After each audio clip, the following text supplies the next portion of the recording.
Hello and welcome, ladies and gentlemen, to the Golfing Greenkeeper podcast. My name is Steve Smith and I am your host, as you probably already are aware.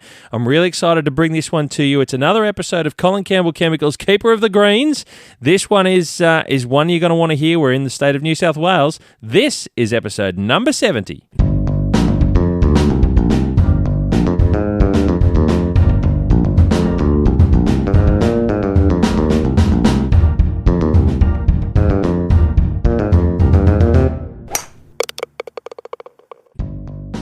Ladies and gentlemen, something a little bit different for you with the sponsors of the podcast, Colin Campbell Chemicals. I have Nadeem with me. G'day, Nadeem. How you doing? Yeah, not too bad, Steve. Thank you.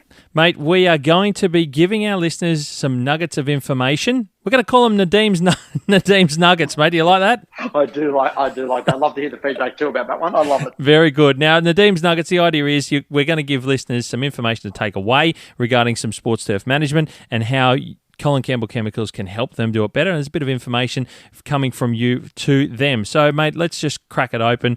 Now, in sports turf management, we know that at this time of the year, weed control is a big thing. It's high on our priority list. We've got a wet exit to winter and a wet start to spring. What can Colin Campbell Chemicals, what information can you give us, Nadeem, to take away and be in control of our weeds, our flat weed, our broadleaf weeds, the things that are coming out at this time of the year? Yeah, definitely. We've actually got two new products on the market. One was launched late last year and another one just recently. So Stature and Lonro. Stature is a dedicated three-way herbicide mix. Lonro is a single active ingredient, does broadleaf weeds, onion weed, ryegrass, and suppression of wintergrass. And both products are very safe on all turf varieties. And as well, they allow themselves to be used at the lower end of the scale as a tank mix as well.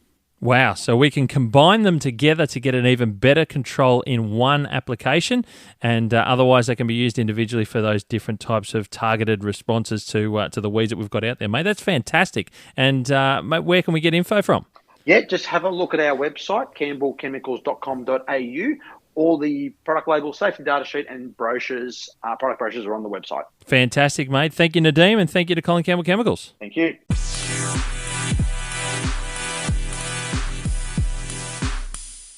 Ladies and gentlemen, welcome to the Golfing Greenkeeper podcast, to a podcast segment we've come to know and love, and I hear a lot of feedback from the audience, and that is Keeper of the Greens. We're travelling around Australia, which is what I really love about this, to all different parts, and we're staying in my home state of New South Wales, where we're going down the far south coast to Pambula Merimbula Golf Course, to Superintendent Pat Wilson, who I have on the line ready to go. G'day, Pat. How are you, mate? Good, Steve. How are you? Mate, I'm very well, mate. Thank you for being part of this. I'm really excited to bring some of this out. People love the south coast of New South Wales. They travel down there, and golf is one of the reasons they do so. And there's lots of lovely golf courses down that way, and you guys are but one of them, mate. So I want to hear a little bit about this, and we're going to throw in the word Kamaruka during this conversation, so we'll get to that as well, mate. But are things going well? You're starting to warm up down there?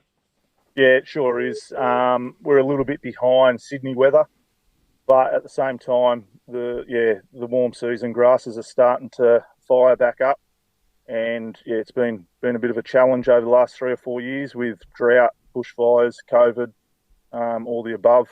So it's good to sort of get back to a little bit of normality and fire up for some events in the next couple of months.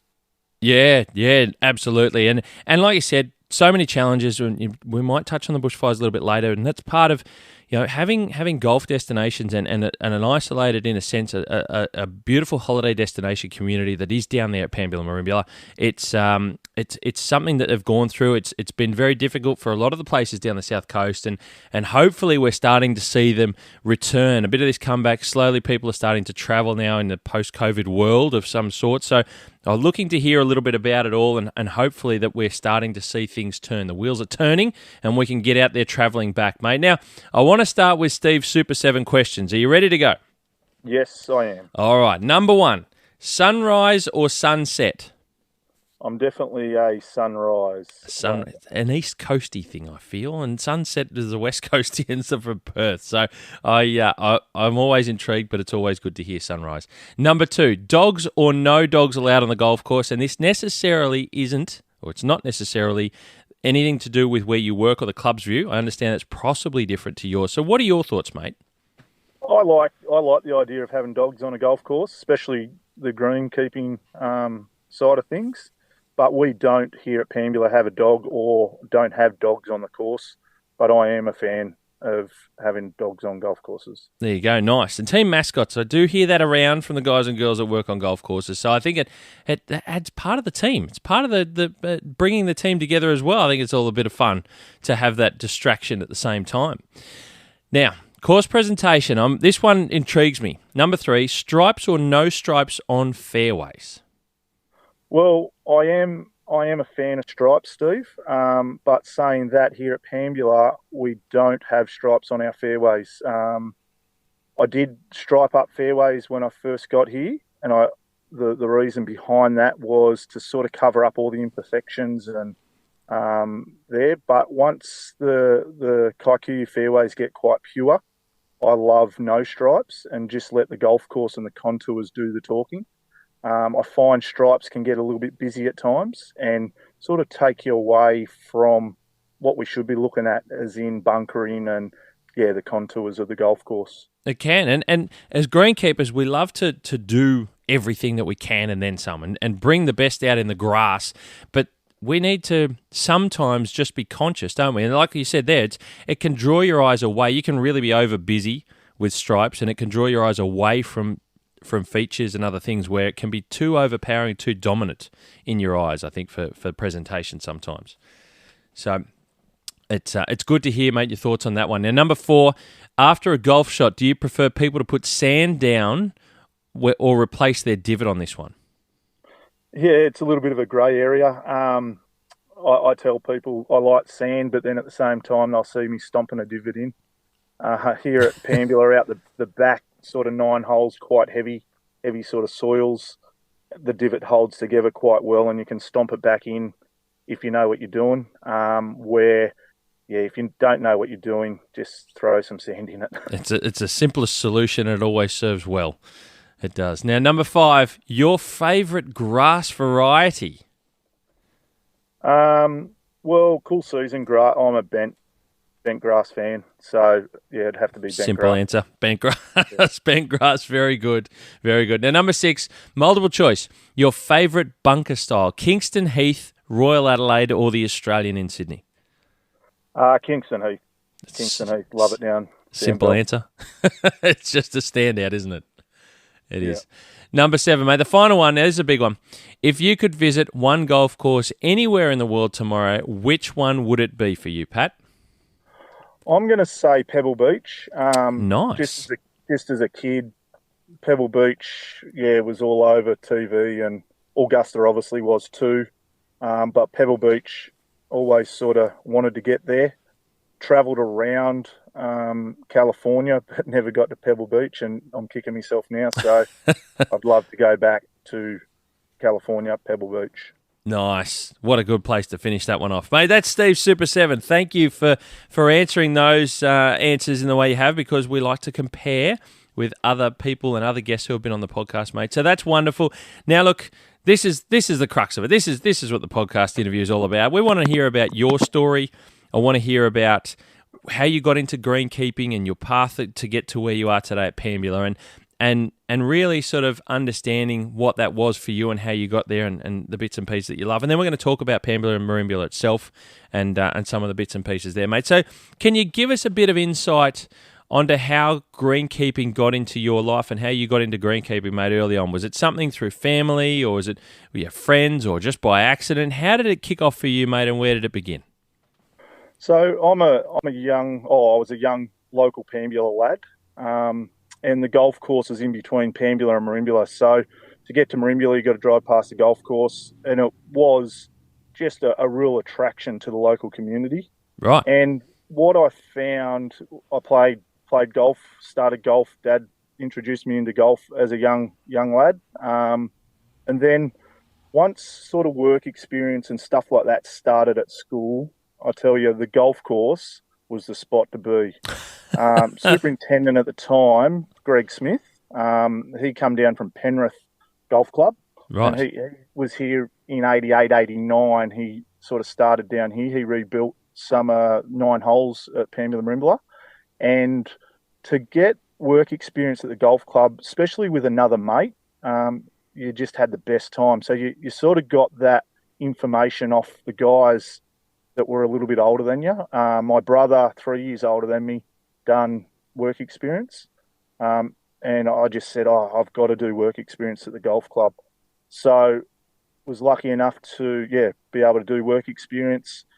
And I've actually got a bit of a funny story because my older brother, Tim, he was meant to be the apprentice greenkeeper. He sort of bailed out of school early and joined the local, the family business, the signwriting business, Wilson Signs. So when the apprenticeship did come up at the golf club, I was the right age and I went for it. Back then there was 40 odd applicants. Wow. All of the local community. You knew everyone and you knew all their parents. That's incredible. What an application process. I don't know we so much get that these days, but it is it's a local community thing, really, isn't it? It's like I said before, that's the region and there's the golf course there. So I suppose it makes sense. Sure was. And there was such a good culture at the golf course. So the parents knew if you got into an apprenticeship there, you're going to be well looked after for 4 years. And then, the world's your oyster. So I was fortunate enough to, get an apprenticeship back in 99 under Greg Smith. And that's where it started. 99, wow. Apprentice greenkeeper under Greg Smith. And, geez, for that opportunity, I owe him a lot. What a launch pad. So, mate, that's really good. And I love to hear that early story. And it was a different time. I think, I hear lots of stories, and I was one where, for us locally, where we were in the Blue Mountains, similar kind of thing in a way that, and you hear that long ago, not so much anymore, but it was the place to be. You got work experience there. You take the role on as an apprentice and move on, and you got great training, like you said, under a great superintendent at the time for you, being Greg Smith. So did you see out your 4 years there of the apprenticeship? Is that how it went for you, mate? And was it really exciting? It sounds like it was a great thing to sort of be involved with for you early on. Yeah, it was. And yes, I did see out the 4 years. And unfortunately, Greg left the golf club about 12 months after I started. So I was his last apprentice, but he had put on several apprentices before me, and they'd done very well. So I was left to the new superintendent, which was Bryce Strawn, come along in 2000. And then he took me through to the end of my my tenure as the apprentice. And then I went over to the Ohio State program. So that's where it opened my eyes. Greenkeeping was, a lot bigger and faster than Pambula Merimbula. A young kid from a small country town in regional New South Wales, and we then launched to the world in the greenkeeping. So we've heard this. So the listeners will have heard now the Ohio State program by a number of the people that I've interviewed, and it seems like it's a real, I say a welcome to first grade in a sense, but also it really opens up your eyes as to what can happen, where you can go. You meet people. You're a very steep learning curve in other parts of the world. So, mate, can you tell us then? This is wonderful. Where did that take you? Where did the Ohio program take you, and what did you sort of get to experience? Yeah, so I reached out to Mike O'Keefe and got placed down at Tiburon, Naples, Florida. So it was a bit of a left field one because obviously down in Florida, everyone was up north at the time, which was in February, sort of in summer. So I went down into Florida during the summer, during the wet season. Wow. Because is that like North Queensland kind of feeling? Yeah, very, very similar. So Naples, Florida down there, they had the Shark Shootout, Greg Norman's Invitational. Yeah, right. Which Matt Fancher, superintendent at the time, needed a really good guy, or needed a guy to take on sort of spray technician role and a hands-on guy. Chris Allen was there at the time.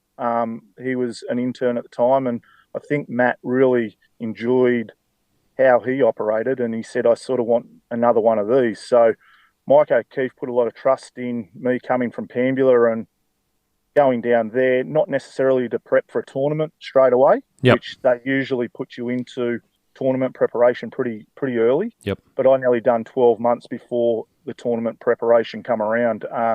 So we seen, I lost count, but we've seen a lot of hurricanes hit Southwest Florida. Wow.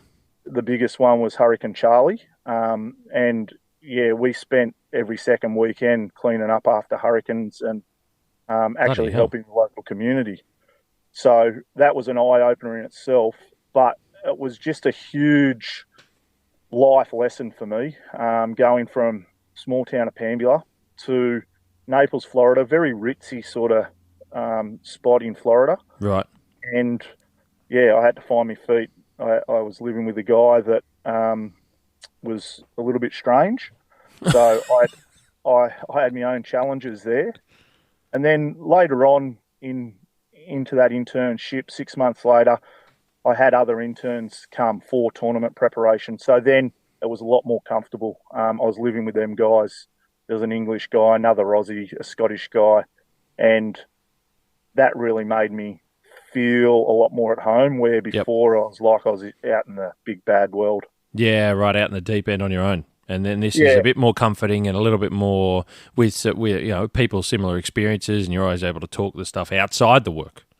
Yeah, that's right. And the social side of it too, you sort of you hang with those guys. You don't have to go and meet too many people. You got your work mates that you can have a beer with and enjoy work, and then enjoy off the field too. Yeah, very good. Then it became the Shark Shootout, which was just phenomenal. Got to be really involved with that.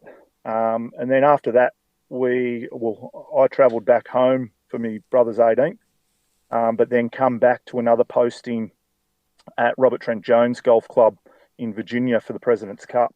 Oh, wow. Okay. Yeah. This is exciting. That was really exciting. So we went from the warmth of Florida to the cold of Virginia. It was sort of not a springtime. There was still heavy frost. We'd just started renovations, and we were prepping for the President's Cup. Mate, so I'll just ask you where I don't pretend to know stuff. I know Australia backwards, but I have no idea about America. Where in the States is Virginia? Are we talking middle, east, west? Whereabouts are we talking? Yeah, so right near Washington, D.C. Okay. It's about, where we were in Virginia, about half an hour from Washington, D.C. Okay. So basically in the middle on the East Coast. Yep. In the East. Got it. Many a trip into Washington, D.C. for some nightlife and different events.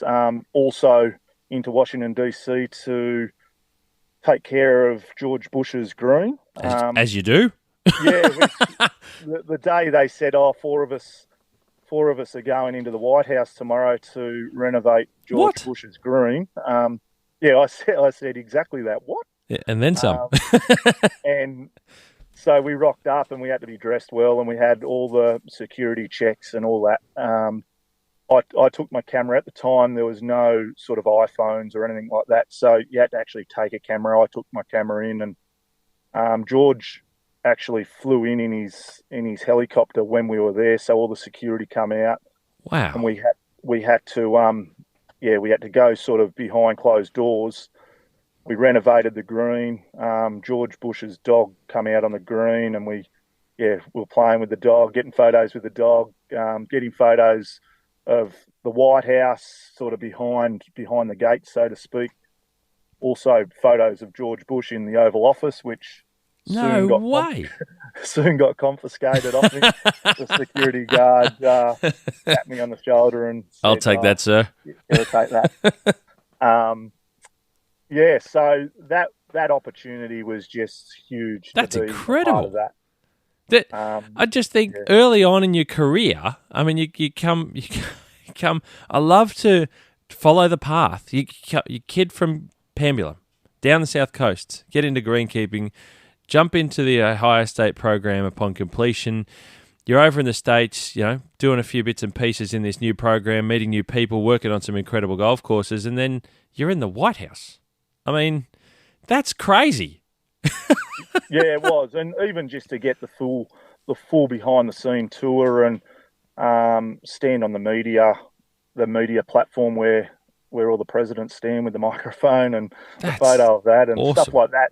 It's something you'll never get the opportunity, and something a lot of people don't get the opportunity to do. So Sure. very grateful for that opportunity, and I was stoked that I was one of the 4 that went to renovate George's green. What a great story. That's fantastic. Where do you go, mate? Where do you go from there? So then we fulfilled the President's Cup. We had a bit of trouble actually over the summer of 2005 in Virginia. Very, very hot. It was sort of over 100 degrees Fahrenheit. Right. That's 36, I think, here. So they're pushing 40s. I think for like 2 months straight. Wow. Okay. That was leading up to the President's Cup. And we actually put the greens through a fair bit of stress. We got a bit of heat stress, turned into nematode problems, turned into pythium problems, turned into all sorts of problems. And we actually resurfaced 3 greens 6 weeks prior to the President's Cup. Wow. I did ring my old man there at one stage and said to him, I don't think it's going to be on, Dad, because we were 6 weeks out and we're ripping up the greens. Shit. Now Scott Furlong, superintendent at the time, or still superintendent at Robert Trent Jones, he actually got Superintendent of the Year that year. Wow. So yes, very, very stressful times trying to maintain bentgrass greens in that region under those sort of conditions. Sure. But come up with a solution to run the President's Cup, and Wowee. So mega stress 6 weeks out. You're effectively rebuilding a green in a sense for play. I mean, that would have been, at the end of it, I suppose you breathe out. You stay 6 weeks out, we're digging a green up. Breathe in deep, hold your breath. Let's see if we can get this done. You're part of it, and then you breathe out after everything's finished. I'm curious, as a bit of a side note, how was that received in the end? Did it play okay from the inner workings perspective from you guys prepping the course? How did those ones get through? Yeah, we just worked around the clock, and that's what I probably seem strange, but that's what I loved about being over there. You had no other commitments except work. Yeah, I'm a big team sports player, so I commit to my cricket, my football, my soccer, and stuff throughout my life. And to go over there and not have any sport, I had to commit to work, and I committed to that 100%. So we were doing sort of 80, 100-hour weeks regularly, and wow, that was our life. So we went into work and we just made sure all the jobs got done, and if something needed plugging or something needed resurfacing, that's what we done. If it needed spraying, we were spray hawking greens at night and all sorts of different things just to get the job done. Yep. And from the outside, they didn't know any different. The golfers as such, yes, obviously us behind the scenes, we took the brunt of the challenge, but at the same time, that's what it was. I'd say Furlong would have had a few sleepless nights, but in the end, he'd look back at it and say, yeah. Well, in the fact that there was no hiccups during play, obviously, and probably, like you said, a lot of people were none the wiser, that in itself is something to be proud of. That there were no, I don't know what it was like. I'm sure there were questions and things being fired around left, right, and centre, no doubt. But for those that didn't know, those that were outside potentially, patrons paying for the tickets to go and watch the event, I don't know if it was telecast over there, I'm sure it was, they wouldn't have had a clue the chaos that would have ensued to get those greens dug up and resurfaced and then prepped and ready for play to be at a level that would have felt for the players, hopefully, very much the exact same as those that weren't dug up and rebuilt. I mean, there's a lot of difficulty and challenging trying to do that. One thing to dig it up and start again, having a deadline to say every day that we think a little bit more is a day that the window is going to be shorter to do it. We have to act now, do it, prep it, finish it, and make sure that it's going to be delivered in the same way. as the other greens out there because you're trying to deliver a similar product. That's the whole point. It's consistency in turf surfaces. That's, like I said, I go back to that's something to be proud of, is that most people would never have known. Yeah, that's right. And I think, yes, obviously the budget and money wasn't a problem, so they just threw all the resources at it to get it done. But at the same time, and I still use the philosophy now, like you're growing grass, it's got a time frame. And yes, there is different techniques and different ways of getting stuff into play quicker. But what we've got to realise is we were rolling out a golf green and we were just resurfacing. So the substructure didn't change. It was just taking the top off and maxi rolling down and 6 weeks turnaround. But to grow that in and then to get them rolling at, say, 12 feet, 2 or 3 weeks out, I was thinking there's no chance this is happening.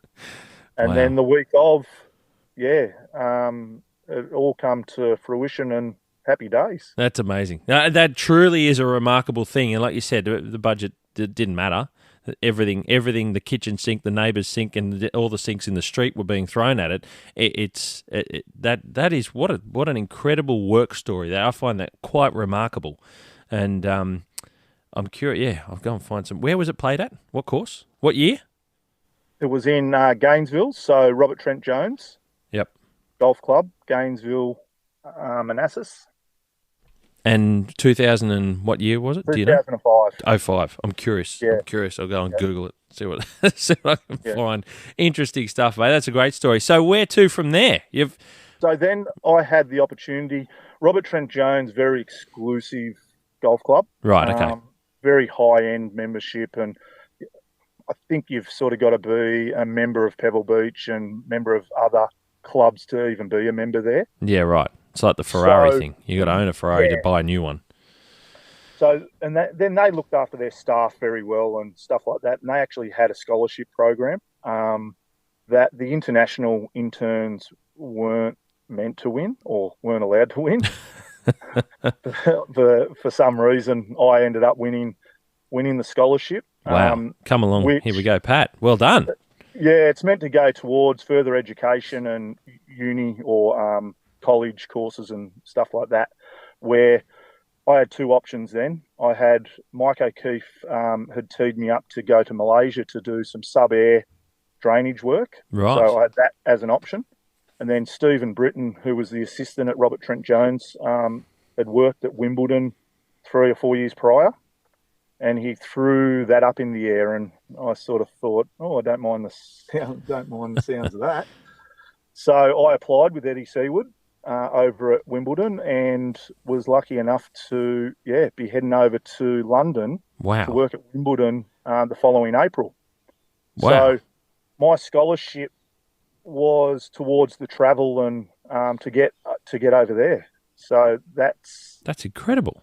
That's where the scholarship sort of ticked the box, and I was able to fly over to London. I actually worked at Coombe Hill Golf Club under Sean Whipp, who Sean Whipp was actually an ex-apprentice here at Pambula Merimbula and a good family friend of mine.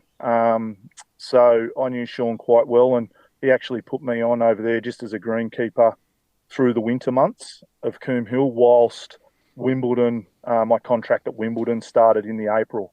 So, again, I learnt so much off Sean. What a great guy. He ended up going on to Royal Wimbledon Golf Club, and now he's over in New Zealand. So, he is, a legend. I owe him and Greg Smith a lot. So that, when we're talking Wimbledon, we're talking tennis, yeah? Yeah, so the All England Lawn Tennis Croquet Club. Well, how? I'm curious now. You've got me interested in that. What's that like to prepare for relative to everything you've known on golf? Is it still a level of it's sports turf, or are there? And apart from the markings out and the size of the lawn tennis courts, what was it like knowing the prestige? Of course. Yeah, well, I suppose. In a short answer, totally opposite. There you go. But at the same time, the way I see it and the way I see our industry is we're we're producing a surface, and it doesn't matter if it's a golf course, a cricket wicket, a tennis course, a tennis court, a racetrack. It's all about the surface. Yep. And there's different ways and techniques to bring that surface up, depending on the soil structure, the grass type, the weather, all the variables. So that really got me excited to know I was going to be out of my comfort zone in understanding what was ahead. Yep. And again, Wimbledon it had unlimited resources. So money wasn't a factor, but not that it comes down to money. It was just the cultural practices and the way they went about working there. They'd done it years in, years out, got great results. So why change too much? And I was part of that whole process all the way through the championship to the final renovation where you take the tops off all the courts. Wow, that's awesome. Did you enjoy it because it was different as well? Could you, taking it all in, doing your contract period and then going out, could you see it being a greenkeeping full-time gig that, is different and still enjoyable but in a different way? Because I don't know anyone who's worked on lawn tennis courts, to be fair. Yeah, it's still definitely, you still get that job satisfaction and that reward. I actually looked after court 18 and 19 during the championship. So they were my two courts. Wow. That you'd mow each morning, and you'd overlook at getting marked out and stuff like that. So you took real ownership of your court or what you were responsible for. Yep.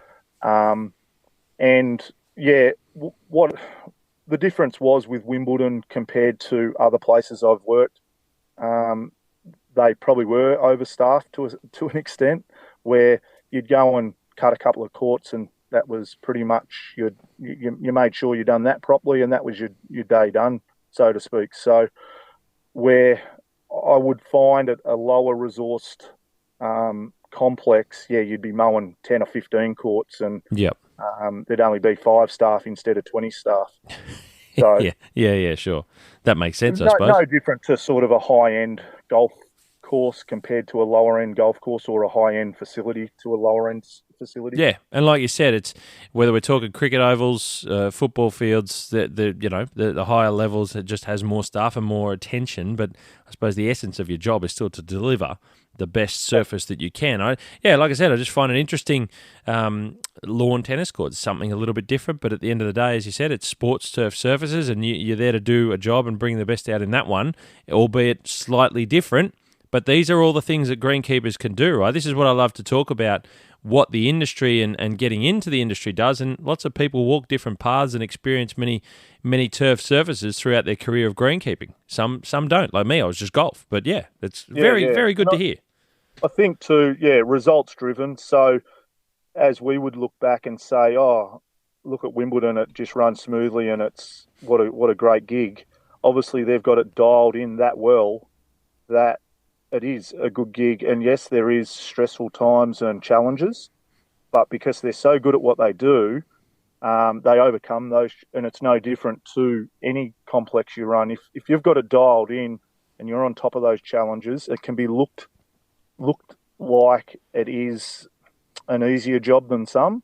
But as we all know, if it's not dialed in and those challenges get on top of you, it can be the totally opposite. Yep. Yeah, we can be the undoing. Yeah, absolutely, mate. What a great sidestep in turf to go to Wimbledon. And where did life take you after London over the UK, mate? You're jet setting. Yeah, so being a Pambula lad, I love my hometown. My family's there, a lot of friends, great community. So I always thought I was going to go back to Pambula, and that's where I did end up going back to. I'm not the type of person that was going to jet set around the world for another 10 years. Yep. So I headed home. We'd done a Kentucky tour and done some travel around Europe and sort of took advantage of that setting the best we could. And I actually come back as a greenkeeper at Pambula. There you go. Wow. So I come back as a greenkeeper at Pambula. That didn't work out the way I thought it was going to work out. So I actually left the industry for a little while and done some scaffolding. Okay. Which was a real eye opener too, and it was a shame that I took that. But I was at the next stage where I wanted to buy a house and I wanted to be in the local community, and there's only 2 or 3 golf courses in the immediate area, so it was either get one of those jobs that was the assistant or the superintendent, or you might have to go somewhere else if you want to stay locally. Yep, for sure. So I was scaffolding with some mates, and that was a great time too, and I enjoyed that. But then the assistant's position come up out at Chura Beach Golf Club, which is 10 minutes down the road, and I was fortunate enough to get the assistant's position under Aaron Miller out there for a couple of years. And we had a great bunch of young blokes, apprentices, and we had a really good culture going. Then the job come up here at Pambula. So 2 years later, I applied for the superintendent's position, being the assistant out at Chura, and was awarded the superintendent's position at Pambula Merimbula Golf Club in 2011.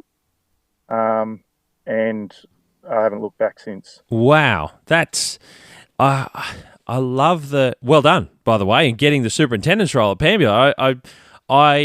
I look into when you mentioned that you took that sidestep out of the industry for a period, and that's also, I find, a common theme in greenkeeping, is that there's some point, and I think that's also the luxury of it in a way, that you can step out of it and not really lose anything and come back when it's the right time again. Do you know what I mean? Yeah, that's right. I was aware that if I stayed out too long, that I would lose touch with a few things, especially my drive that I had when I was in America. And that's where I got let down at Pambula. I come back with a lot of drive, and it wasn't accepted as well as I thought it was going to be. So that's why I moved on to the scaffolding. And then, to be able to go out and implement that out at Chura Beach as an assistant, and geez, I love being an assistant too. to be able to just put your best foot forward for the superintendent, and run the crew as much as you can, and just have good relationships, just sort of build you into a better person to then be a superintendent and implement all those things that you've learned over the years. Absolutely. And you found that was, like you said, there was a great springboard to get that middle step before taking on a superintendent's role? Yeah, sure was. And it was stuff like budgets and dealing with committees and boards and that I'd never really done. And even at Chura Beach, I didn't really do too much of, but I was always asking questions and getting an understanding. And when I went to the interview at Pambula, it was, I put my hand straight up and said, I can get the golf course up to a standard, but as far as budget, that's going to be my weak point. So I'm going to need a hand with all that. But I've proven to them that, you can learn quite quickly. And some of the stuff I've implemented over the years, they've taken on board, and we're still doing today. Fantastic, mate. That's a great story to get you. You've done a lap of the world and then come back like a boomerang. It's really interesting. Like you said, I think as well, when you're talking about being from that Pambula region, from that town, the local area, you go out and then you always saw yourself coming back anyway. But you took a lot. It sounds like you took a lot in. What was that sort of time period? How many years roughly from when you left Pambula to when you ultimately come back as superintendent at Pambula? So I left Pambula originally I left Pambula in 2003, 4-ish. So at Christmas 2004 or 2003. And I returned as superintendent in September 2011. That's so, it, yeah. Yeah, 8 years later. And you're learning not just the profession of greenkeeping and experiencing how others do it in different conditions and different ways of doing things and equipment and tooling and ideas and all sorts of stuff. You're also learning the teams. You're learning cultures. You're learning culture of the workplace environment. And that comes from also when you stepped away in the local region and working, like you said, in a scaffolding business. You're learning the workplace environments and you're picking things up and what works, what doesn't work from a cultural side in getting the team, everyone motivated, working together. You've had a period where that's a lot of learning Is that probably a fair thing to say as well? Yeah, it sure is, and that's what I value probably the most. Good and bad. I learn a lot of what not to do and a lot of what to do. That's my saying, mate. I live by that. If you don't learn what to do, you learn what not to do. 100%. That's right, and that goes with the agronomy side of things. But the people are the most important part of any operation, if you ask me. And I've got a little story about when I first arrived in Florida. Sure. Which I'll share, because that sort of sums me and me from that point onwards. Okay, go for it.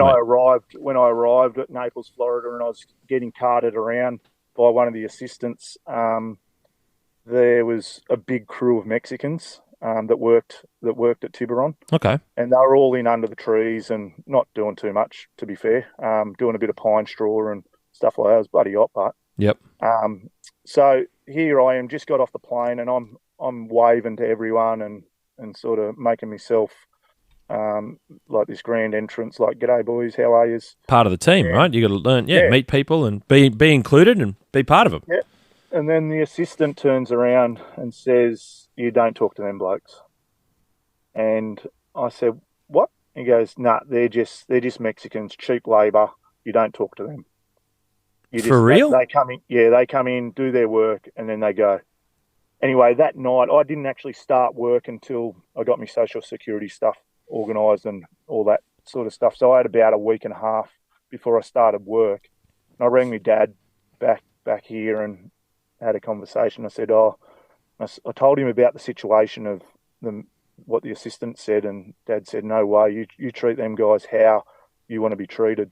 Anyway, from that day, the day I first started, I befriended all the Mexicans everywhere I went, even up at Robert Trent Jones. I ran crews of sort of 20 to 30 Mexicans at a time on weekends and different jobs, and they would do absolutely anything for you.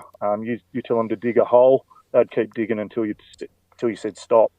And the boss at the time at Tiburon, Matt Fancher, he actually said, "I don't understand how you guys get so much done on the weekend." And that was what it was. We were running a crew of Mexicans that were actually working for us, and we were treating them right. And the American guys didn't, or at that certain course. And I seen that being a huge benefit. So I live by that, treating people how you want to be treated. I don't know whether saying I don't know what to say is the right thing to say or not, because that, and I'm not trying to be unfair to anyone either, because I don't know how other people live in those other parts of the world. But when you just mentioned and talked that story about how some people treat other people and whatever, like you said, you that's how you live by. That's the way that you live, is you treat people how you want to be treated, right? And you got the team together. Obviously, everyone was working well with that mantra in mind and living by that. But is that a different culture thing in America? I don't know, because I've never seen anything like that before, I suppose. And I find that really odd, unusual, weird, strange. I could think of all sorts of other things to say as well, but probably not for people to listen to. And I don't want to go and cast aspersions across something I know nothing about, because I really don't. But is that some of the things that happen in America? Is that we know that America's got a very broad history and lots of different things. Every country does. Certainly we have our own issues here, and I don't want to get too political either, but was that really eye-opening? Were you shocked by that? Yeah, I was gobsmacked. I could not believe the situation. But saying that, and to answer your question, going up to Virginia and how those Mexicans got treated there was chalk and cheese. Okay, there you go. So it is so different from maybe course to course, state to state, person to person. Yeah, yep. And I am pretty confident that it was probably person to person. Sure. So we can't sort of brand it over the Florida people, or we can't brand it over that golf course, or and it probably happens here in Australia too. I've got no doubts. I don't believe in it. I think you treat everyone equally, and it doesn't matter if it's the president or the cleaner. They're all equal in my books, and that's how you get the job done. And if everyone knows what their job is, obviously we've got different titles and we're responsible for different areas, but that doesn't mean you get talked down to or not talked to at all. It's crazy. That's weird, and I just want to stress that point. Neither you or I are saying that that's what they do over there, and a broad brush. I've got no doubts it's very person specific, and I'm not saying that anyone in Florida or any of the Americans in general. I'm just saying, is it a bit of a cultural thing for that? The way that course was run at that particular time, potentially, or the people involved, that's how they viewed those things. And like I said, I don't want to say if it's. I don't live by that, and I'm not saying that. Well, I suppose I'm just saying what I can do, and that's me. And you're saying what you can do. I'm just not trying to cast it across any place or region of people. I'm just saying that it's. Different countries have different things as well and different ways of viewing stuff. So it was just a question. Different, unusual. I've never heard that though, and I'm sure, like you said, there's other places that do it. There's plenty of places that don't, and I'm not saying anyone's perfect either. I'm sure we've got our own things here that we know about too. But it's that's profound when you mentioned it. I didn't know what to say. I didn't know how to approach that. Does that make sense? I wasn't sure how to say it without offending anyone. A huge life lesson, and it's not something to get too caught up on. It's just identifying it. Yep. It's where you sit, and you don't agree with it, so you don't do it. Yeah, and you did it your way, and you got things done differently, and that's how you went about it. So I think that, and what that's done for me in my career is I've steered my boat like that ever since. Yep. So if I don't believe in something, I'll voice it, and I'll make sure I change it, and we'll have a discussion and that. And I'm very strong in believing the way it should be done right. Yep. There you go. So, very good. There you go. Interesting story and experience, right? This is the thing. Yeah. We learn in the big bad world, or the beautiful world that we live in, there's lots of things. You learn what not to do. You learn what to do. So, mate, what a story. Okay, that'll take a little bit of digesting. But anyway, we move on. So let's talk about... Can we talk about Pambula Merimbula? Because I think your story's been wonderful. Lots of learning there, mate, and it's really interesting, and part of that was the Ohio program. So I'm curious to learn now. You could tell us, and we can learn about Pambula Merimbula. Now, I'll just throw out a couple of things there, and correct me if I'm wrong. So it's a 27-hole complex. It's a big piece of ground? Yeah, sure is. 27 holes, 3 different courses, or 18s.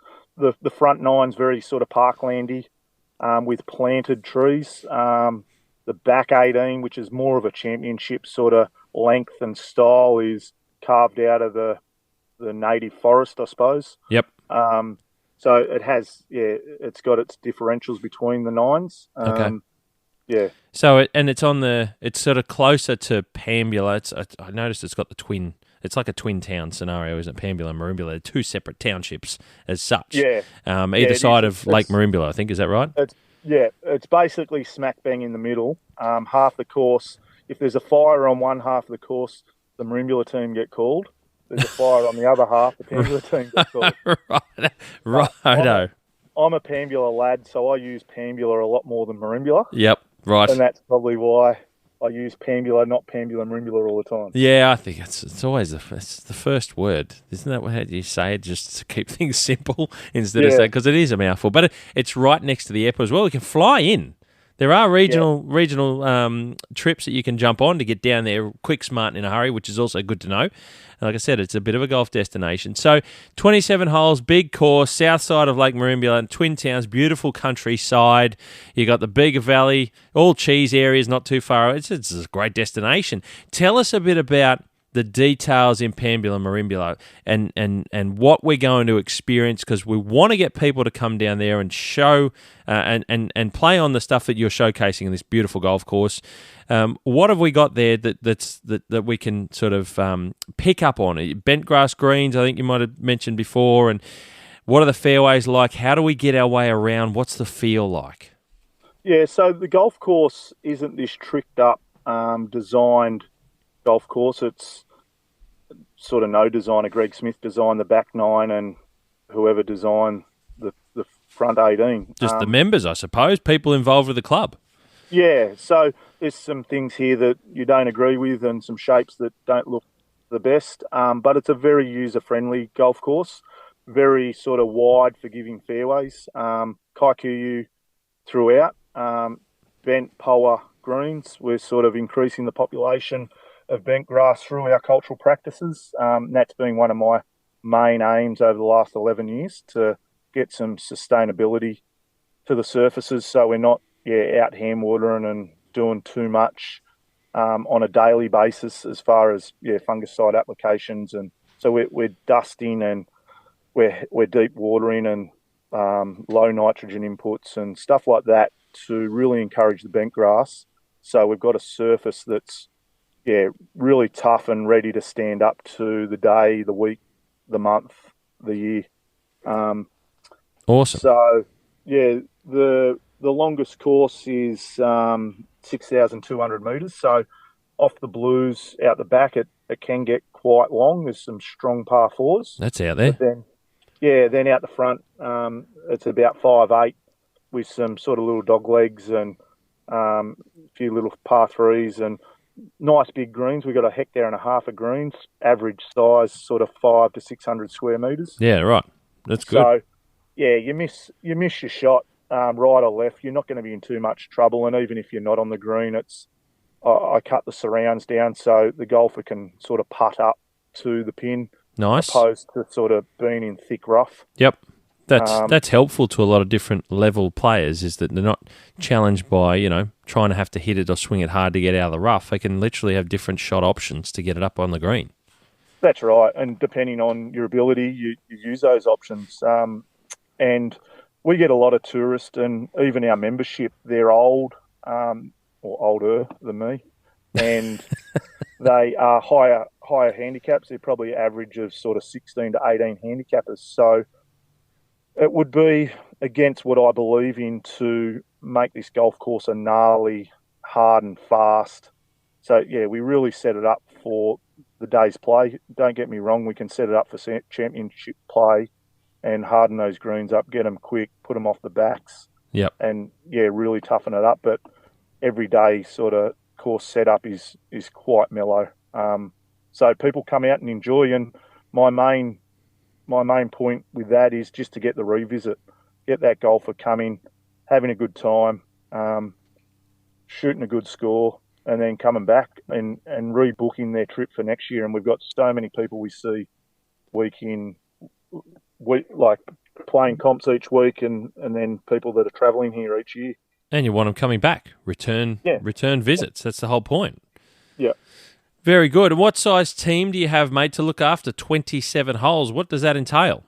Yeah, so back when I was an apprentice, we had 13. I've got 8 at the moment, and people will say, is that enough? And it is enough. I'm not a huge fan of over-capitalising on the staffing structure or on the structure at all. I do have a lot of voluntary help. So I've got a volunteer program that before COVID, we sort of had 100 registered volunteers. Wow. And it's a very structured program with standard operating procedures and standards throughout for every job they do. It's not just a group of them rocking up and chainsawing logs up and picking up sticks. They're actually trained up to clean around sprinklers, rake bunkers, mow tees. They don't do any of the top tier sort of duties. Yep. And like the bin run, like they replenish the sand bins and empty the bins. They're sort of things that I don't need a staff member to be doing that. So we've got about 12 bin runners that are rostered on. Yeah, wow. And they come in every Tuesday and Thursday, or Monday and Thursday, and make sure all the bins are looked after. So that sort of help is huge. And then we can concentrate on rolling greens, dusting greens, applying calcium, stuff like that, and amendments when needed, opposed to, we've got to do the bin run. Yeah, well, it's a highly skilled stuff for professional greenkeepers, being the, fungicide applications and driving the, putting top dressing out with different machinery and all sorts of stuff. That's the core of being trained greenkeepers. You don't need to be a trained greenkeeper to go and empty bins and top up sand bins. Yeah, that's right. So, and I'm a huge fan of having apprentices and training young guys up. So we do a work experience program where I've sort of taken off from where Greg Smith was back in '99 when I come on board. I really encourage work experience, and we've had heaps and heaps of work experience lads. Yeah, that's great. And then Riley's our second year apprentice at the moment. We're just about to put on a first year apprentice, and that program will continue on every time the apprentice gets into his second year. We'll put a new one on. Great rollover. We're always sort of replenishing that younger generation. That's and I think that's important. I think it's good, and obviously keeps I suppose golf greenkeeping in general in the community as a bit of a talked about place to start a career. I suppose is that. I think that's a great thing, because you don't have access to the 5 million people that live in Sydney to go and, right. Where's our next apprentice coming from? Oh, well, there's a couple of million people on the south side of Sydney, so I'm sure we'll bag someone there. I don't know how big Pambula and Merimbula are, and they're not, what are you, halfway between Sydney and Melbourne, kind of, in a very broad drive? Yeah, we're in the middle of nowhere, really. Logistically, we're about 3 hours from Canberra. We're about 5.5 hours to Sydney and about 6 hours to Melbourne. Yeah, yep, so, you are literally in the middle of nowhere. But it's a beautiful part of nowhere. Yeah, obviously right on the beach. So, it'd be different if you're out west that far away from everywhere. But we're actually right on the beach, coastal town. Yeah. It's beautiful. And, I mean, that's great to hear.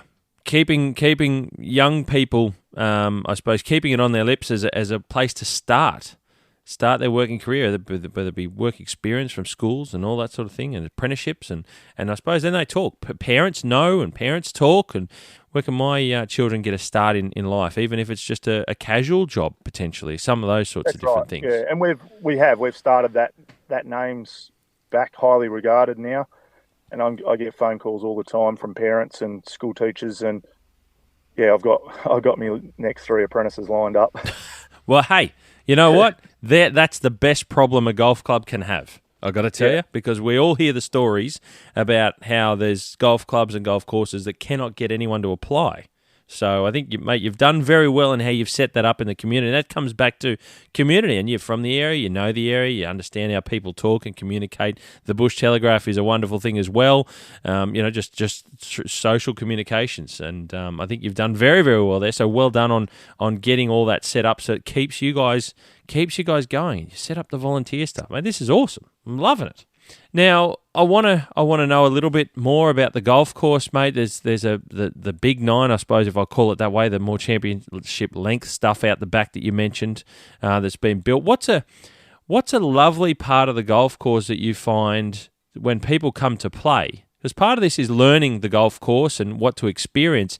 Is there a beautiful spot that you just go, this is a really fantastic place that everyone talks about, or you see it in the morning light or late afternoons and you go, this is just so peaceful and tranquil, I just love this view?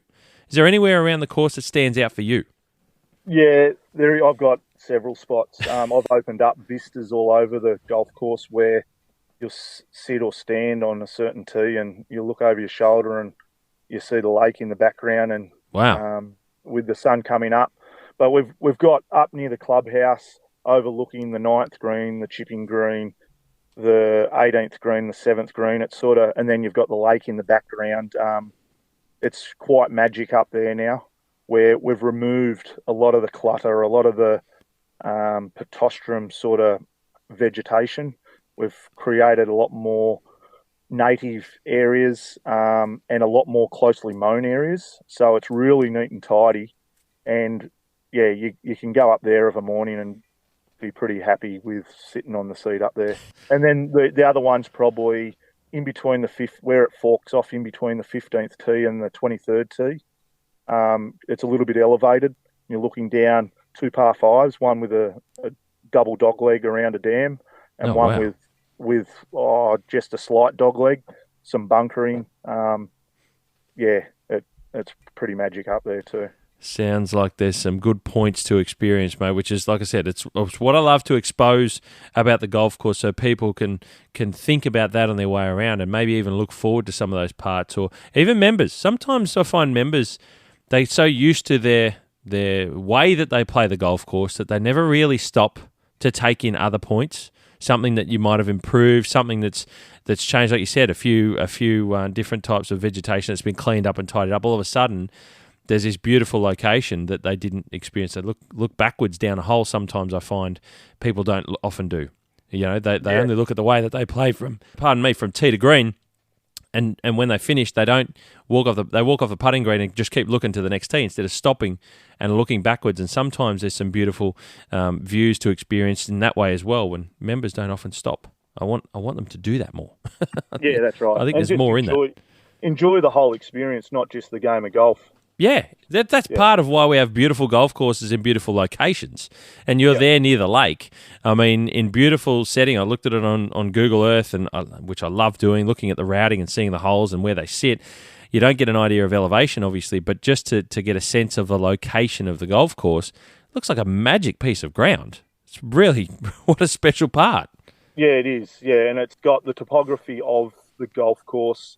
There's enough up and down, side to side, to really make this into a really special place. It hasn't had the resources and the money, and there's a lot of tree planting, wrong species, and stuff dying after sort of 30, 40 years that need to sort of be removed and probably replaced with nothing, and just have the golf course do the talking. Yeah. Yep. Yeah. Yep. It's something that I think. I don't say this in a not so nice way, but clubs want to fidget.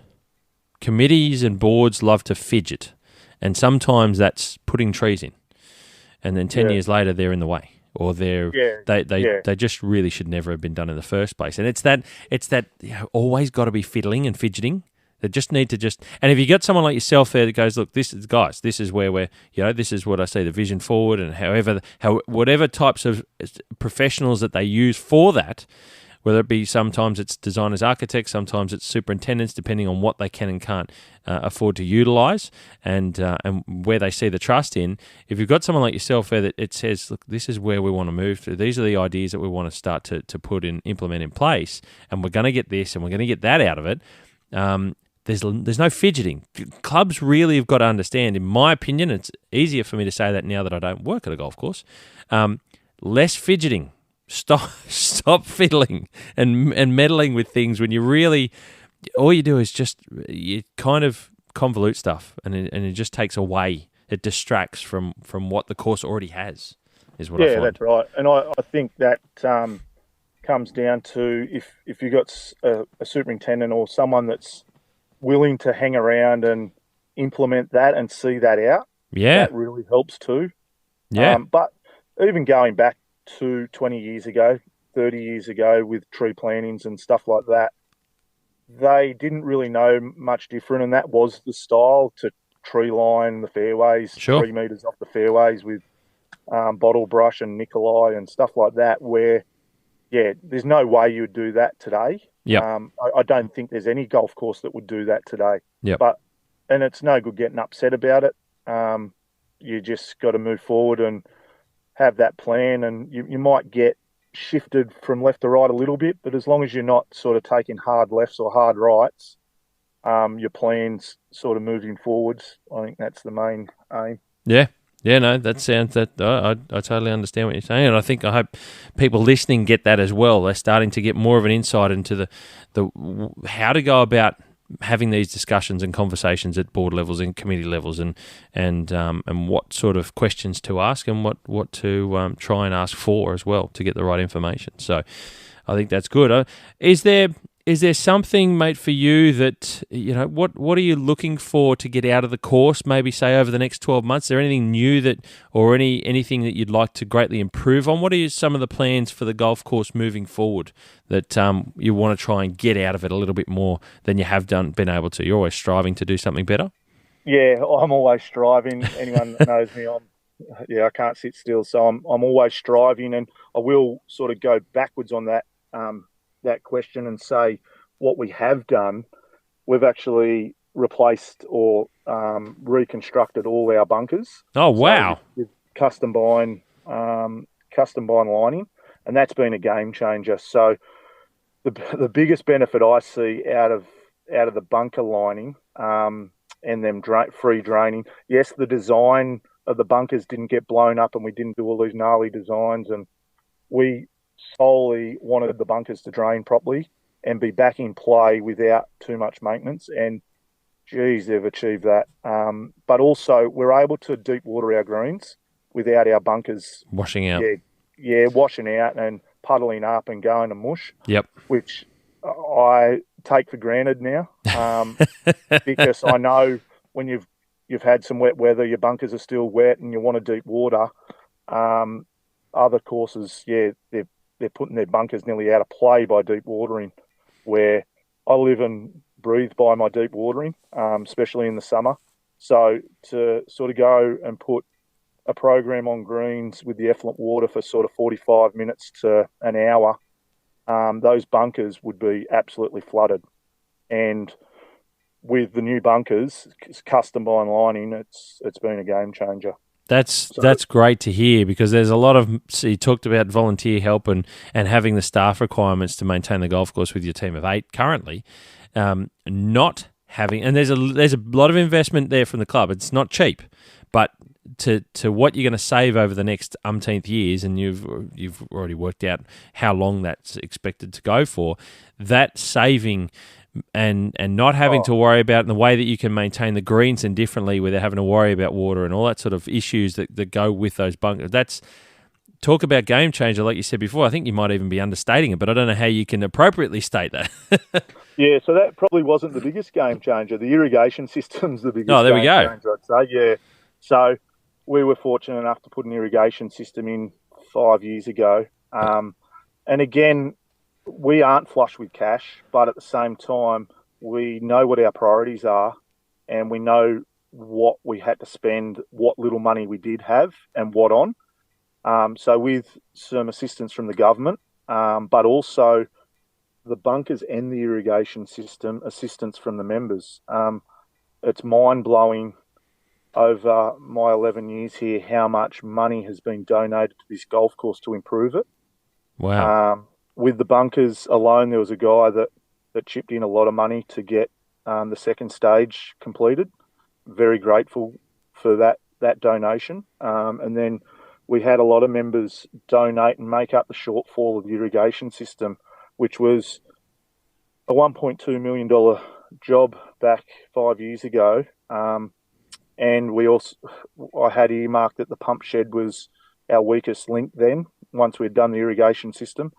And I was fortunate enough to have a couple of members put their hand up and say, we'll chip in and we'll upgrade that pump shed too. Now, this doesn't happen unless, they've got trust in what you're going to deliver. So I sort of sometimes take that a little bit personal and, get quite chuffed with the donations we get. And we get donations each and every year now. It might be some Diamond Grid Pathways. It might be a guy donating the upgrade of a sign or whatever it is. But it's just so humbling to accept that. Well, that's the right word. I think that's it, humbling, because as you said, you take that personally. People, the one thing I've learned is that people do not donate money, especially of reasonably large amounts of it. I mean, redoing bunkers is not cheap, and doing an irrigation system is not cheap, as you just quite rightly mentioned. There needs to be a level of trust. There needs to be a vision of the future that what they do and where that donation is going to go is going to improve, and it's going to stay in that new state for a long period of time. It's not going to be let go. It's not going to be put in and then just walk away and no one cares. There has to be that level of care, and you're right.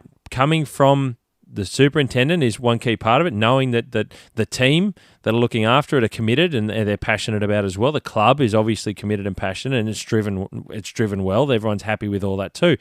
So these things aren't just given away willy-nilly. There is very much a part of the people involved behind putting a yes to donating that money. It's a big deal. Yeah. So, again, it's very humbling, and hopefully, that relationship and that trust continues on for as long as we're operating in this shape and style. Unreal. So that's sort of going on some of the improvements. There's been other minor improvements, and we're always working hard. So the next 12 months, really trying to get on top of the tree management, native area, vegetation management plans, sure. Which we've been implementing for the last 6 or 7 years, but not with any great strength. We've just been doing little bits at a time. So over the next 12 months, 2 years, we'll sort of keep strengthening those projects. And also, one of the weakest links now is the drainage on a few of the holes. We've upgraded several parts of the course, and there's only a few parts left that we need to improve the drainage. And I'm currently working on a stormwater harvesting plan. So just to make, we're 100% effluent water at the moment. And I'm just gobsmacked that the club hasn't previously, invested further into a stormwater plan. So, I've been working on that for a couple of years, working with council closely, and hopefully that comes to fruition in the next sort of 5 or 6. There's a lot of stuff, mate. There's a lot of positives, a lot of improvements in a short period of time, and I say that relative to the age of the property, obviously, and a lot of reasons to, I'm going to say it as a golfer, put my golf hat on, a lot of reasons to want to come and experience how Pambula's improved for people who may not have been there for 10 years, because it's easy to not have been to a golf course in a regional area for that long. Yeah. So, and it's great getting feedback from guys and girls that come 3 years later or even 12 months later and go, wow, because we have the week of golf here every year. It starts in October 15 this year, and they come back each year, and it's just great getting comments where they notice the change, and they'll notice 5 or 6 big changes just with some native areas and stuff this year that they'll open their eyes. That's awesome, mate. Great to hear. Very, very good to hear. I suppose I want to just mention briefly, we touched on earliest point, which was about the bushfires that happened there 3 odd years ago now in that region. Is the golf club, it sounds like it's quite a social centre in a sense, and I find this with a lot of regional towns that everyone knows it. Everyone's been there. They might regularly go there once a week or once a month. There's a lot of patronage through the golf clubs in regional towns. Is it a bit of a beating hub of Pambula Merimbula, that down that region is the golf course, the golf club? Well, it's a bit of a sore point, to tell you the truth, Steve. Okay. So since the bushfires, 2019, Christmas 2019, the clubhouse, we've got an enormous clubhouse. We had a lot of poker machines, very social club. It was nearly like a casino. Right. That's what I'm getting at, yeah. Yeah. So you can understand, to try to maintain a building like that, plus get the people in there to pay for it to run, but also have caterers and contractors working in there to fulfil their what they need. When all the tourists went home New Year's Eve 2019, 2019 bushfires. Yep. That hurt big time. Lost a lot of revenue, or just didn't gain the revenue that we thought we were going to. We were sort of the structure of the club or the clubhouse wasn't great at the time. So it's just sort of put a dampener on it. And then COVID's hit us twice at the same time. And we've actually taken the option to downsize, and we're in We've got a little funky bar called the 28th and an alfresco area, and we've got the pro shop and the office that's attached to the clubhouse now. And what we're looking at remodeling the whole clubhouse. Wow. I can't really say too much more. No, that's fair enough. It's very exciting times ahead for the club, because I truly believe if we hadn't have made the choice to downsize and minimise our overheads, the golf course, being the number one asset, would have been hurt big time. Would have suffered, yeah. Yes, we've protected the golf course, and now it's the current board is working very hard to get on top and rectify some of the issues and look positively forwards for the clubhouse.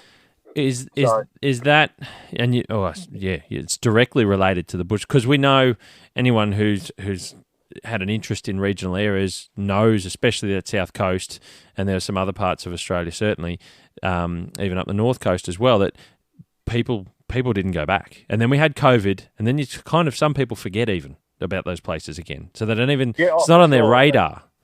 Yeah, you change your destination, next minute they're not coming back. So usually our biggest trading time of the year is straight after Christmas through to sort of 2 weeks after New Year's Eve.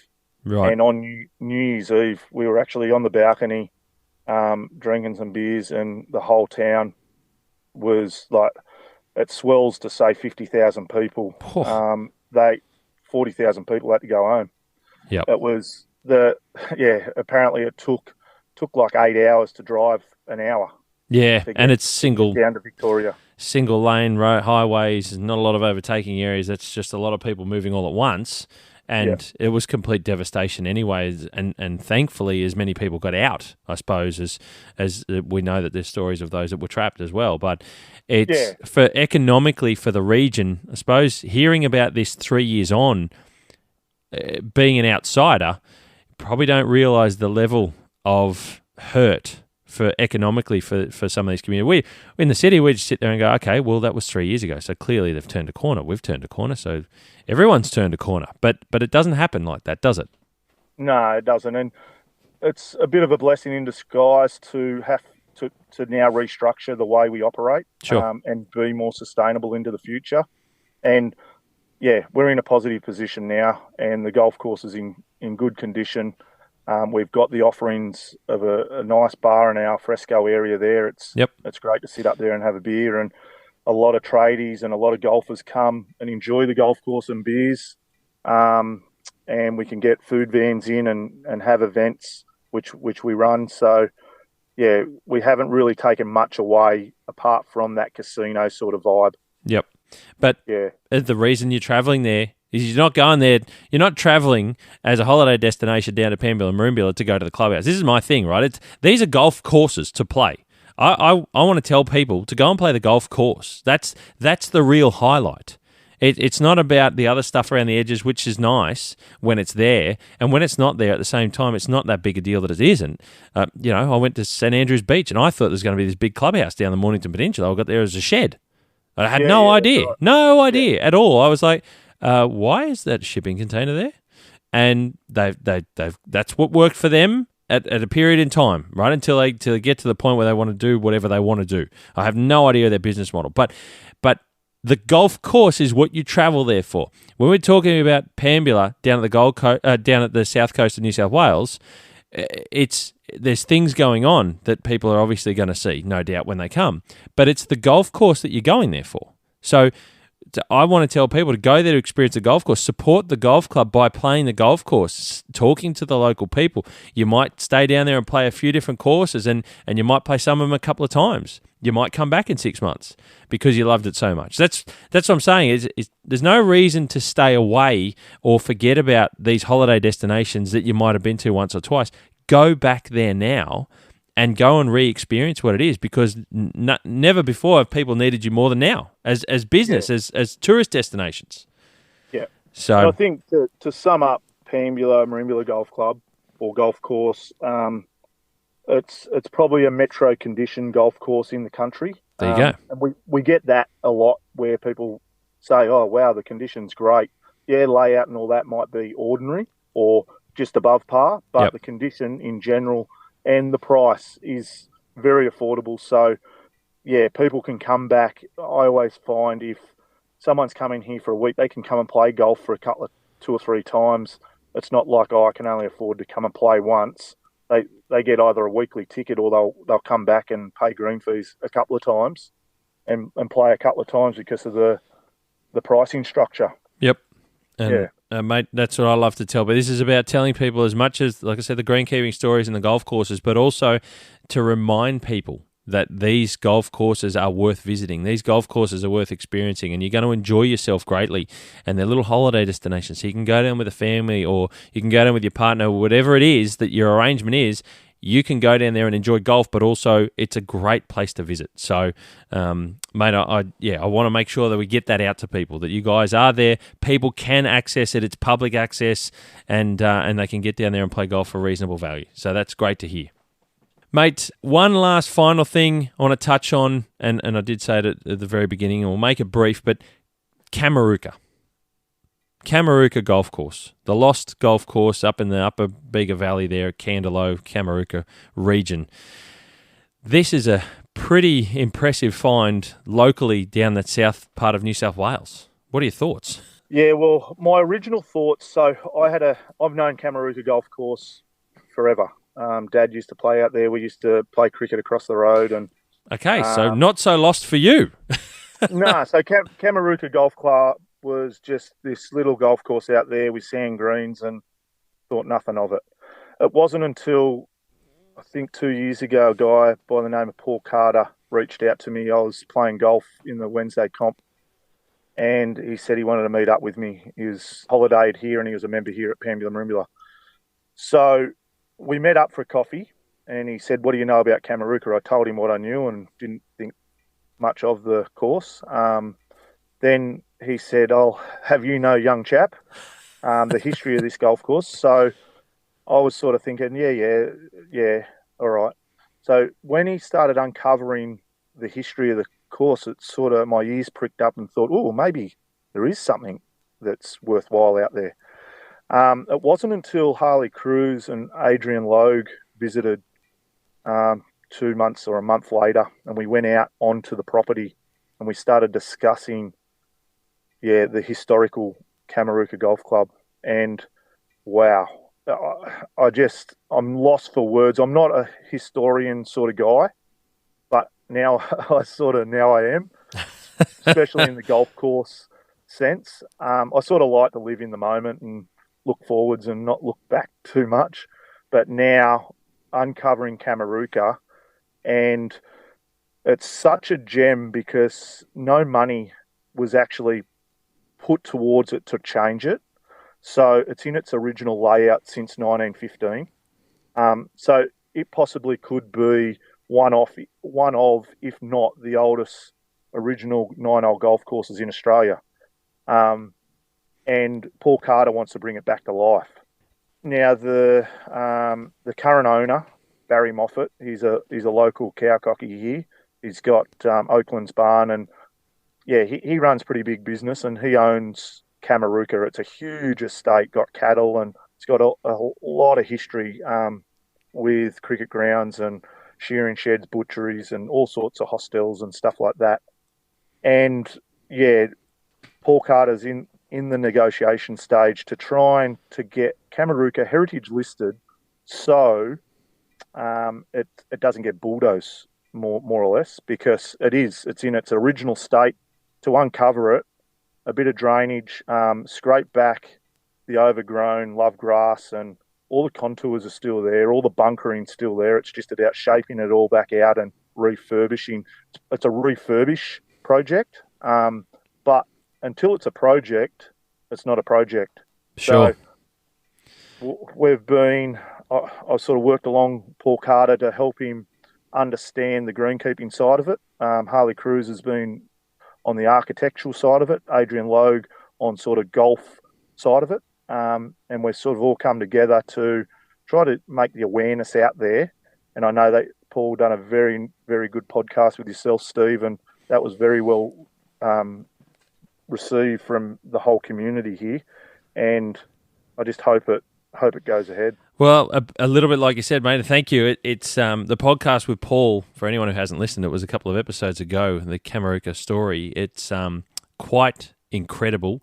I'm intrigued I'm interested that you just mentioned that I didn't obviously know. We haven't spoken about this. Let's save it for the podcast. So that you played it when you were younger. You knew it. Your father knew it, but not knowing its deep history, because history gets forgotten. And I think that's one of the things. I'm like you. I'm only 42 years old. So, I shouldn't cut myself short. I'm 41 for another few weeks. It's I'm learning to love history, particularly in golf. I've never really been a history person, but it's like you don't realise what gets forgotten in society. We're always moving forward and striving to do things differently and better, and it's about the future and where we're going to go and all that sort of stuff. But every now and then you look back past maybe your lifetime to a time before, and I find now I'm really starting to find that interesting, particularly in golf. We don't have a great deal of history in this country since colonial settlement, even when it comes to golf, as well as much younger than that. But this one is really interesting, and there's so many attachments to it. But until it's a project, like you say, and hopefully that day will come. Until it's a project, it's not a project. I suppose it's a dream. It's a quest, certainly driven by Paul. But the fact that you're involved with it, you talked about some key people there. I know I'm involved with Paul as well, trying to get the awareness out.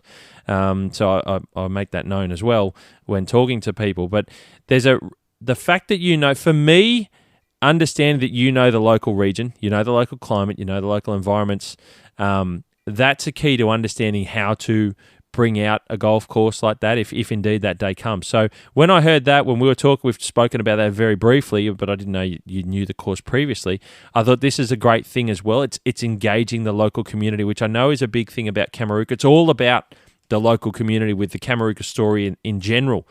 Then we're getting these little bits and pieces of Pat Wilson being involved. If a day comes, Pat Wilson can hopefully be part of that to bringing that out as well. And I think about that, and I think that that's a wonderful step. And I go back to some of the stuff that you've talked about, what you're doing at Pambula Merimbula, local young people, getting them a start in life, tasting work life, career, possibly having greenkeeping being talked about in where do you consider for a career in life. This is an extension of that with being local, being down from the southern New South Wales coast.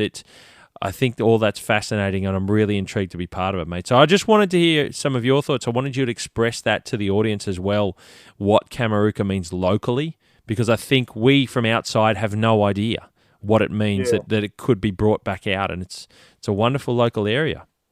And I think one of the most valid points of Kamarooka that hits home with me is and I might get these dates a little bit wrong, but in 1914 when the war broke out, and the people of Kamarooka, of Candelo, had to go and fight in the war. I think 40 men, soldiers left, and only 15 returned. And then the holes later on got named after the battle sites of war and stuff like that. And I do believe they were named by the soldiers that returned that had witnessed different things in war. So therefore, when they were out playing golf and enjoying that, then they were remembering the fallen soldiers, and I truly believe that's why they were named those names, not just rationally named. I think there was a bit more to it, and it's just amazing what history is behind that Kamarooka Golf Club. It's and you're right. I mean, that connection for me, unearthing some of that and learning about it, certainly with Paul doing my own research as well. I call it a bit of a shrine / monument to the people of Kamarooka, to the families that's loved ones didn't return. I get all funny talking about it, and I've got no connection to it at all. But I think too, there was a written rule early on. And I won't name the names because I get a little bit lost with all that. But when it was originally designed and built, the golf course was not to get altered. It was going to be a golf course forever. You are not to alter this.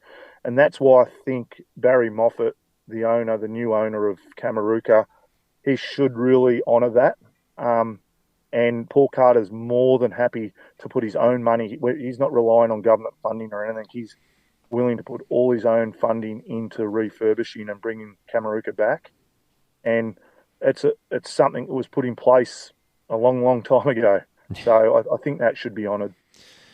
Mate, well said. I'll leave that story now. If anyone's interested, it's a previous podcast episode. I can't think of the number off the top of my head, but go back through my podcast episodes and you'll learn a great deal about it. Was talking with Paul Carter specifically, but Pat, you've summed that up very well. The Kamarooka story, I think it's something that I think we should all learn about and get behind, certainly. And it's interesting to hear your thoughts, being someone who's grown up in the region and you know it. And also, mate, hopefully you'll be part of that project in the future. But Pat, look, mate, it's been a wonderful conversation. I think we'll end it there if that's the right way to do it, because you've really opened the audience's eyes up to the South Coast of New South Wales, to Pambula Merimbula Golf Club, and certainly also into greenkeeping and your career, which is a fascinating listen, and also the moral compass questions along the way. I think that we learn in life too there with some interesting stories. But mate, I appreciate your time greatly, your openness and your honesty in talking about your career, your thoughts, and then also learning and what Pambula Merimbula have laying ahead for them, and what you've been able to help deliver and be part of. And I think letting everyone know that it's a golf course and a destination that we should revisit, we should get back to, for those who were regulars that may not have that might not be sure that they can go back, and it's going to be there and there to enjoy with the local community again. So mate, it's great highlighting all of those things, and I really appreciate you doing so greatly with your time, mate. It's a wonderful story and a great listen to. So thank you very much, Pat. It's been wonderful chatting with you on the podcast. Yeah, thanks, Steve. And yeah, I appreciate the invite on. And all I want to say to the listeners, if you are in town, reach out, give me a call, send me an email, just get in contact and I'll show you around. I'll do whatever I can and we'll go from there. Mate, wonderful. Thank you very much, Pat. And I hope we can get more people down your way to the South Coast of New South Wales. Really appreciate your time. No worries. Cheers, Steve. Ladies and gentlemen, how much did you like that? A trip down to the South Coast of New South Wales with Superintendent Pat Wilson, who's had a wonderful career, and in part of that is travelling around the world, and he's a local guy from down the South Coast there, and we touched on Kamarooka. So, look, thank you to Pat. Wonderful conversation. Really interested. What about the stories in the White House in the States? I mean, there's so many things you can experience, and every now and then I get blown away by the stories. Wimbledon, Pat certainly had some experience in some wonderful parts of the world and some wonderful turf surfaces, and really good to listen to. And I was really interested in hearing his thoughts on how the South Coast has had to try and turn the corner and navigate the world of tourism after those devastating bushfires in 2019. It's been hard for that community, and that's why I wanted to reiterate to everyone about travelling down there. If you're thinking about it, if you haven't done it for a while, to try and work that out, how you can do it again. Return to that place that you love down there at Pambula Merimbula, and if you've never been, go down there and know what everyone has always visited there for. It might be somewhere you haven't been before. It's an absolutely beautiful part of the world. I've only done it twice, and it's magic. And I think it's tucked away. It's a little bit out of the way, but that's what makes it so beautiful as well. So I urge everyone, if you get the chance and you're going down that way, there's plenty of great golf courses to play, and Pambula Merimbula is one of them, and you'll be able to play it a few times because it's a 27-hole complex, as you heard from Pat, and you heard about the quality that they deliver. It's like a metropolitan golf course. So don't think that because it's a regional golf course in a regional area, they haven't got the resources.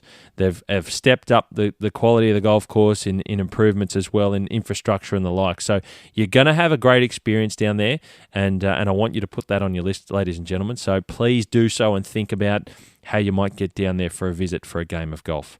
There you go. Pat's a wonderful guy, and I hope you enjoyed listening. Now, please like, share, subscribe. Keep It the Greens is a wonderful segment, but I want everyone around the world to hear about the Golfing Greenkeeper podcast, and part of that is appreciating you guys writing reviews, giving me star ratings, and spreading it around and letting other people know about the podcast that you think might be interested. And it's a great way to try and learn and get a little bit more out of your game when you visit golf courses, what to expect, and every now and then and we'll talk about architecture with different people, architects certainly, and designers and the like, people who build golf courses. I have the Greenkeeper shed, which will shed light on some bits and pieces that you might be able to look at a golf course in a little bit more detail and learn a few things about as well from time to time.